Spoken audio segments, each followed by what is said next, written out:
C'est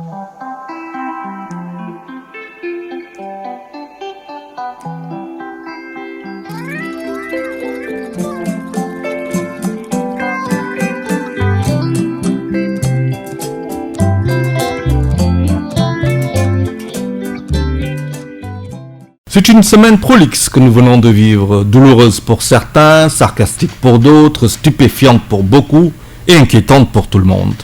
Que lui dit, cuisiné par les COP, Khalifa Ababacar Sall, maire de Dakar, candidat annoncé à la présidentielle 2019, est dans une passe trébuchante et sonnante. Ce qui n'est pas bon signe pour l'édile de Dakar, puisque soupçonné d'avoir plongé frauduleusement la main dans une caisse d'avance municipale, nullement reconnue par la loi comme un fonds politique, et dans lequel le premier magistrat de Ndakarou aurait puisé à sa guise, comme l'ont fait tous ses prédécesseurs d'ailleurs.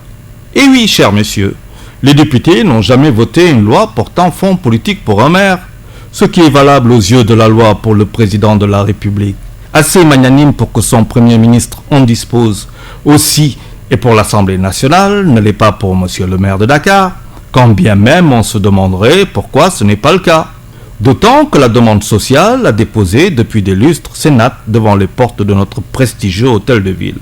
Notons tout de même que le khalifa de la maison plus si verte que ça de feu Léopold Sédar Senghor aurait pu ne pas se trouver dans cette sale affaire si tout baignait chez les sociaux. Le teneur des verres, enfin sorti de l'ombre avec la délicatesse qu'on lui connaît, ne veut pas insulter l'avenir et encore moins essuyer les larmes de crocodile. Ceci dit, il doit bien rire sous cap et se frotter les mains. Le khalife inquiété, c'est le projet de Defina qui se taille en costume grandeur nature pour un prince tapi dans l'ombre. Un couscous bien connu des socialistes depuis zinc.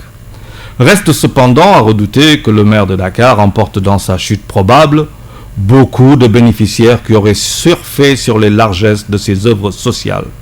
Moralité de cette histoire municipale aux senteurs politico-politiciennes, il est grand temps que les porteurs d'étendards moraux que nous sommes prenions au mot les vertus charriées par notre cortex pour moraliser enfin la vie publique, afin que nous, comme les politiques, ne nous servions plus de l'argent des autres.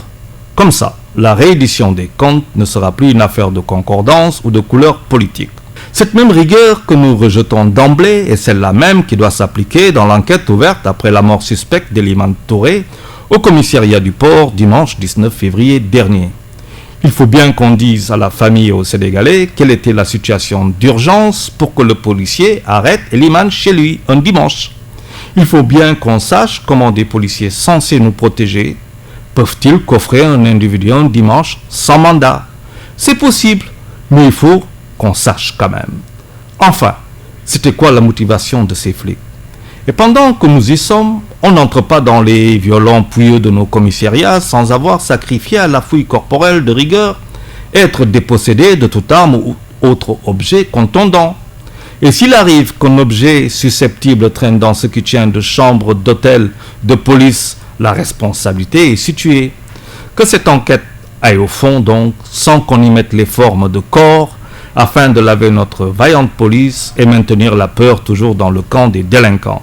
Pour finir avec les flics, non sans clin d'œil au Pandore, il est grand temps d'étoffer les effectifs, d'augmenter les moyens avec toute la qualité requise, de faire suivre les ressources financières escomptées en vue de mieux payer les agents de sécurité. La guerre déclarée au djihadisme et grand banditisme qui ont campé leurs tronches dans nos villes requiert une prise en charge valorisante de nos hommes de tenue ou en civil.